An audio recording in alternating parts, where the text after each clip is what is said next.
Hello दोस्त, नमस्कार। कैसे हैं? चलिए, मेरे चैनल पर पहली बार आए तो सब्सक्राइब कीजिए। देखिए, जो पॉलिटी वाला आज हम क्लास लेके चल रहे हैं अभी, ठीक है। क्रिप्स मिशन आज हम लेकर आए, क्रिप्स मिशन से स्टार्ट करेंगे। इससे पहले 1935 के 1919 के भारत शासन अधिनियम को ये पिछले वीडियो में है, ठीक है। उससे पहले भी 1909 1919 का है, ठीक है। उससे पहले भी 1892 का, ठीक है। इस टाइप में धीरे धीरे वीडियो को हम क्या किए हैं, ये बना के लोड किए हैं, ठीक है। तो ये एक प्लेलिस्ट बना हुआ है, उसमें सारा वीडियो पड़ा हुआ है, ठीक है। आप इसको पूरा देखिए, ठीक है। मेरे चैनल पर पहली बार आए तो सब्सक्राइब कीजिए, दूसरों के साथ शेयर कीजिए, ठीक है। तो समय बिना बिताए हुए स्टार्ट करते हैं। आज हम क्रिप्स मिशन से चलेंगे, ठीक है। क्रिप्स मिशन कब से आया, किस लिए आया, क्या काम था, इसके बारे में, ठीक है। क्रिप्स मिशन किसके अध्यक्षता में आया, ठीक है।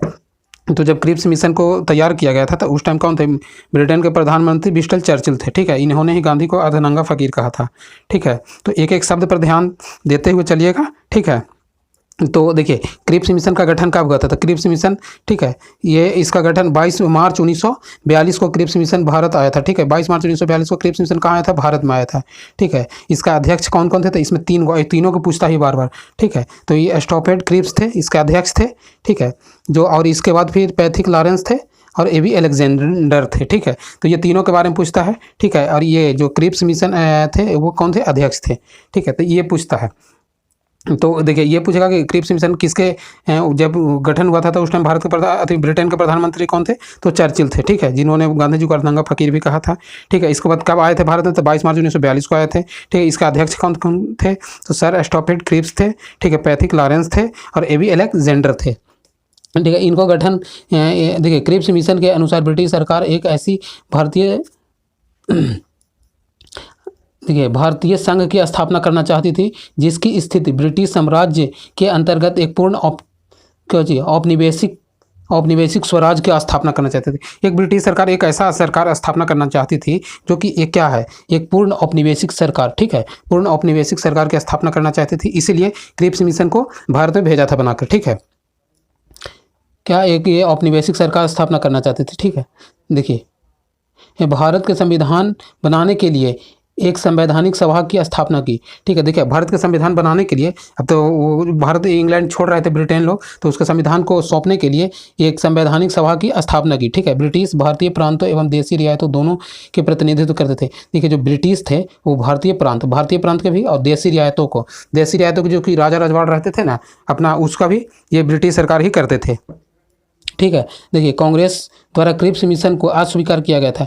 और देखिए, कांग्रेस द्वारा क्रिप्स मिशन को अस्वीकार किया गया था। अस्वीकार करने का मतलब क्या था कि ये भारतीय के फेवर में नहीं थे, ठीक है। ये किसके फेवर में नहीं थे? तो ये भारतीय के फेवर में नहीं थे, इसलिए कांग्रेस ने इसको क्या किया था? अस्वीकार किया था, ठीक है। तो और देखिए, क्रिप्स प्रस्ताव को अप्रत्यक्ष रूप से पाकिस्तान की मांग को स्वीकार कर रहा था। जो क्रिप्स प्रस्ताव था वो अप्रत्यक्ष रूप से, यानी डायरेक्ट नहीं इनडायरेक्ट से, किसका? पाकिस्तान को सपोर्ट कर रहा था, यानी दे रहा था, ठीक है।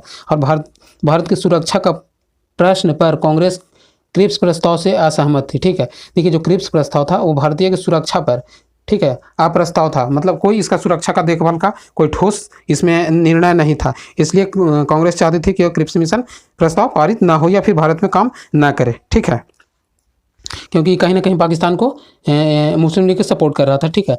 वास्तव में औपनिवेशिक स्वराज के लिए कोई भी तिथि निश्चित नहीं थी, ठीक है। और देखिए, क्रिप्स मिशन जब आया था तो ये एक फिक्स डेट नहीं था कि हाँ हम इस डेट को भारत को छोड़कर चले जाएंगे, ठीक है। तो महात्मा गांधी के द्वारा इस जो प्रस्ताव को क्या कहा गया था? तो पोस्ट डेटेड चेक कहा गया था, ठीक है। दिवालिया बैंक द्वारा भविष्य की तिथि को भूनने वाला चेक, ठीक है। क्या? पोस्ट डेटेड चेक कहा गया था, क्योंकि दिवालिया बैंक, इसका कोई डेट फिक्स नहीं था कि हाँ इस डेट को हम छोड़कर चले जाएंगे, ठीक ना। इसलिए महात्मा गांधी ने इसको पोस्ट डेटेड चेक या दिवालिया चेक कहे थे, ठीक है। भविष्य की तिथि को नहीं निर्धारण किया गया था, ठीक है। और आगे देखिए, इसके बाद फिर क्या है? बेबल योजना की कब आया था? तो 1945 में। बेबल योजना हालांकि असफल रहा था, लेकिन कभी कभी पूछ देता है कि बेबल योजना कब आया था। तो देखिए, भारत में संवैधानिक प्रतिरोध को समाप्त करने के लिए, जो भारत में उस टाइम राजनीतिक संवैधानिक प्रतिरोध चल रहा था, संघर्ष चल रहा था, उसको समाप्त करने के लिए 4 जुलाई 1945 को, ठीक है, भारत के तत्कालिक वायसराय कौन थे? लॉर्ड बेबल, ठीक है। इन्होंने ही योजना बेबल योजना के नाम से लॉन्च किया था, लाए थे, ठीक है। उस टाइम भारत के वायसराय कौन थे? तो बेबल थे। कब? 1945 में, ठीक है। 4 जुलाई 1945 को तत्कालिक वायसराय, ठीक है, लॉर्ड बेबल ने ही योजना की घोषणा की थी, ठीक है। जो कि यह योजना आगे चलकर असफल रहा था। ठीक है, देखिए भारत छोड़ो आंदोलन के दौरान, देखिए भारत छोड़ो आंदोलन के दौरान ही गिरफ्तार सभी नेताओं को, अभी इसके अनुसार क्या था कि भारत छोड़ो आंदोलन के दौरान जो भी 1942 में भारत छोड़ो 1942 को जो हुआ था, उसमें सभी जो गिरफ्तार हुए थे उसको छोड़ने का बात कहा गया था। ठीक है, नेताओं को रिहा कर दिया जाए। ठीक है, जो कि शिमला में एक सर्वदलीय सम्मेलन में बुलाया गया था। ठीक है, इसको छोड़ दिया जाए और शिमला में जो सर्वदलीय, जो सभी दलों को सम्मेलन को बुलाया गया था। ठीक है, इस योजना को कांग्रेस एवं मुस्लिम लीग दोनों ने अस्वीकार किया था। ठीक है, इस योजना को कांग्रेस और मुस्लिम दोनों ने अस्वीकार किया था, और अस्वीकार करने के कारण ही कर दिया था क्योंकि कांग्रेस ने यह अखंड भारत के लिए आग्रह कर रहा था। ठीक है, कांग्रेस का कह रहा था कि ये पूरा जो है अखंड भारत एक रहे, लेकिन मुस्लिम लीग ने पाकिस्तान को मांग कर स्वीकार, मुस्लिम लीग ने पाकिस्तान को अपनी मांग को रखा था, इसलिए बेबिल योजना ने असफल रहा। ठीक है, इसलिए बेबिल योजना ने क्या रहा, असफल रहा, क्योंकि मुस्लिम लीग चाहता था कि हमको पाकिस्तान का मतलब मिले अधिकार। ठीक है, जबकि कांग्रेस ने चाहता था कि अखंड भारत का निर्माण हो, कोई भी इसका टुकड़ा ना हो। ठीक है, और देखिए शिमला सम्मेलन, और देखिए इसके बाद फिर जून में ही 4 जून 1945 को क्या हुआ था, तो ये हुआ था। इसके बाद फिर बेबिल योजना आया था। फिर शिमला सम्मेलन कब होता है, 25 जून 1945 को शिमला सम्मेलन हुआ था। ठीक है, इस सम्मेलन में 25 जून 1945 को हुआ था। इस सम्मेलन में होने वाले एक सर्वदलीय सम्मेलन में कुल 22 प्रतिनिधित्व ने हिस्सा लिया। ठीक है, सर्वदलीय सम्मेलन में कितना, 22 प्रतिनिधित्व सम्मेलन ये हिस्सा लिए, कहाँ, क्या शिमला में लिए। ठीक है, कब हुआ था, तो 25 जून 1945 को। डेट बहुत जरूरी है क्योंकि डेट कभी कभी पूछता है। ठीक है, तो सम्मेलन में भाग लिए थे। ठीक है, इसमें 22 सदस्य भाग लिए थे, कौन, शिमला सम्मेलन में। ठीक है, इसका अध्यक्षता कर रहे थे अबुल कलाम आज़ाद, इसका नेतृत्व कर रहे थे या अध्यक्षता कर रहे थे अबुल कलाम आज़ाद। किसका अध्यक्षता कर रहे थे, तो शिमला सम्मेलन के। ठीक है, ठीक है, देखिए इस सम्मेलन में मुस्लिम लीग द्वारा शर्त रखी गई थी कि वायसराय की कार्यकारिणी परिषद नियुक्त हो जाए। ठीक है, इस सम्मेलन में रखा गया था कि वायसराय की कार्यकारिणी परिषद को नियुक्त होने वाले सभी मुस्लिम सदस्य होंगे। ठीक है, इस सम्मेलन में यह निर्णय रखा गया था कि जो भी, ठीक है, मुस्लिम लीग द्वारा, जो मुस्लिम लीग अपना पार्टी के सभी कार्य परिषद को अपने मुस्लिम सदस्य को चुनना चाहते थे। ठीक है, स्वयं अपने मुस्लिम लीग के चुनना चाहते थे प्रस्ताव के द्वारा। ठीक है, अतारांकिक प्रस्ताव के द्वारा मुस्लिम लीग को चुनना चाहता, जो 25 जून से लेकर 14 जुलाई तक चला था, और इसमें अंततः असफल हो गया। और असफल का कारण क्यों था, क्योंकि मुस्लिम लीग चाहता था कि हम अपना तरीके से सभी को, जितना भी मुस्लिम सदस्य था उसको चुने। ठीक है, जबकि ये मुस्लिम अगर सदस्य चुनते तो वो क्या करते, वो अपना पाकिस्तान को मांग करते थे और नहीं चाहते थे कि भारत हिंदू यानी कांग्रेस पाकिस्तान को, भारत को टुकड़ा हो सके। ठीक है, इसलिए फिर जो शिमला सम्मेलन था जो 45 में आया था वो भी असफल रहा, और बेबिल योजना भी असफल रहा, वो भी 45 में आया था, दोनों ही 45 में आए थे। ठीक है, चलिए और आगे देखते हैं। देखिए जब बेबिल योजना और शिमला सम्मेलन और क्रिप्स मिशन जब असफल हुआ, ठीक है, तो भारतीय संविधान को बनाने के लिए, ठीक है, ताकि जब हम ब्रिटेन लोग ये चाहते थे कि जब हम जाएं तो यहाँ पे क्या हो, एक संवैधानिक विकास हो सके। ठीक है, तो इसके लिए फिर कैबिनेट मिशन भेजे। ठीक है, कौन मिशन भेजे, कैबिनेट मिशन। तो कैबिनेट मिशन कब आया था, 1946 में। तो ये जो तो कैबिनेट मिशन कब भेजे थे, 1946 में। कौन, ब्रिटेन के जब प्रधानमंत्री कौन थे भी, तो क्लीमेंट एटली थे, सर क्लीमेंट एटली थे, जो कि लेबर पार्टी के थे। किस पार्टी के थे, लेबर पार्टी के थे। और जब 1942 में कौन थे, तो चर्चिल थे। ठीक है, तो ब्रिटेन के प्रधानमंत्री क्लीमेंट एटली चाहते थे, लेबर पार्टी के, तो 22 जनवरी 1946 को भारत में चल रहे राजनीतिक गतिविधियों को दूर करने के लिए उच्च स्तरीय कैबिनेट मिशन का प्लान बनाकर वह भेजे थे। जो उस टाइम क्या चल रहा था, भारत में राजनीतिक गतिविधियां चल रहा था, राजनीतिक जो कि उछाल चल रहा था, उसको बनाने के लिए वो उन्होंने कैबिनेट मिशन को भेजा था, उच्च स्तरीय बैठक बनाकर। ठीक है, कि उसको जांच हो और सही तरीका से अपना काम कर कैबिनेट मिशन के सदस्य। अब देखिए इसका सदस्य कौन कौन थे, तो स्टॉफर्ड क्रिप्स थे। ठीक है, जो कि क्रिप्स प्रस्ताव में भी आए थे। ए.वी. अलेक्जेंडर थे, ये भी क्रिप्स प्रस्ताव में था। पैथिक लॉरेंस थे, ये भी क्रिप्स प्रस्ताव में आए थे। ठीक है, जो कि देखिए पैथिक लॉरेंस जो थे वो भारत के सचिव थे, ये देखिएगा, और इन्हीं के नेतृत्व में आया था अध्यक्षता। कैबिनेट मिशन जो आया था वो पैथिक लॉरेंस के ही अध्यक्षता में आया था, जो कि वो भारत के क्या थे, सचिव थे। तो ये तीनों सदस्य का नाम याद रखिएगा।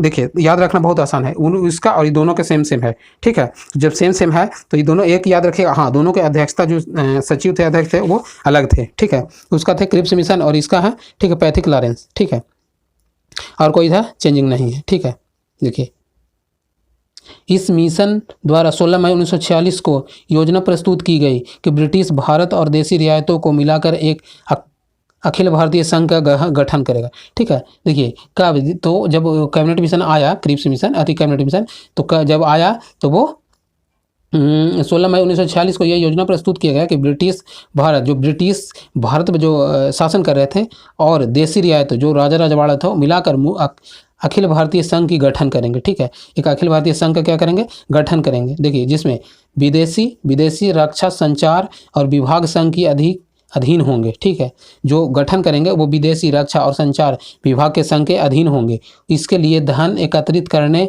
का अधिकार संघ का होगा। इसके लिए जो धन एकत्रित करेंगे, क्योंकि जब अब चुनाव कराएंगे या फिर जो गठन होगा तो उसके लिए तो पैसा खर्च होगा, तो उसके लिए जो इकट्ठा करेगा सरकार, वो कहाँ से कौन करेगा, तो केंद्र सरकार करेगी। ठीक है, इस संघ की अपनी कार्यपालिका एवं विधायिका होगा। ठीक है, इस संघ की कार्यपालिका एवं ठीक है, विधान पालिका होगा का होंगे, जिसमें ब्रिटिश सरकार एवं देसी रियायतों का प्रतिनिधित्व करेंगे। ब्रिटिश सरकार एवं देसी रियायतों का प्रतिनिधित्व करेंगे। ठीक है, जो संघ बनाएंगे उसको कार्यपालिका एवं विधायिका होगा, उसमें देसी रियायतों एवं विदेशी रियायतों का प्रतिनिधित्व करेंगे। ठीक है,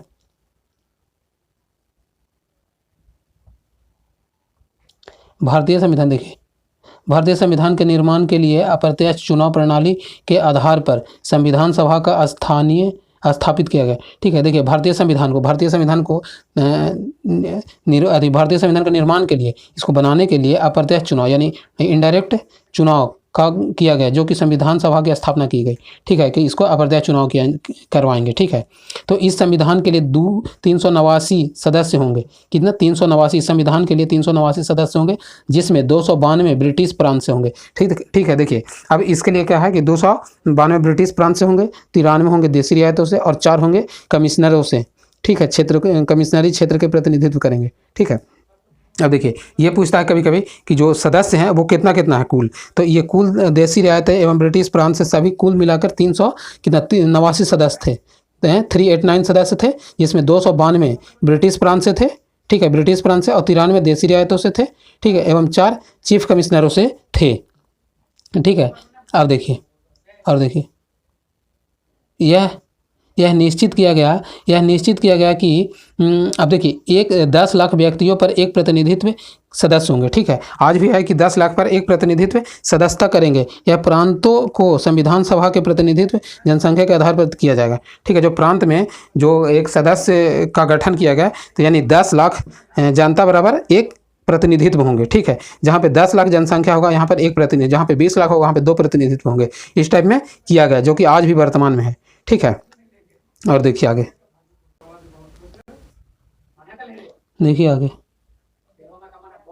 और देखिए संविधान सभा में जितना भी जो संविधान सभा बना उसमें महिलाओं की सदस्यता, महिलाओं कितना, कुल 15 थी। ठीक है, अनुसूचित जातियों में कितना थी, अनुसूचित जातियों में 26। ठीक है, अनुसूचित जातियों में 26, अनुसूचित जनजातियों के सदस्यों की संख्या 33 था। ठीक है, तो महिला सदस्य की संख्या 15 थी, ये याद रखिएगा, और महिला 15 को हम आपको आगे चल के बता देंगे। ठीक है, और इतना ही तक रहने देते हैं, छोटा वीडियो, ताकि आप पूरा देखिए और दूसरों के साथ शेयर कीजिए। ठीक है, वीडियो देखने के लिए थैंक यू, धन्यवाद।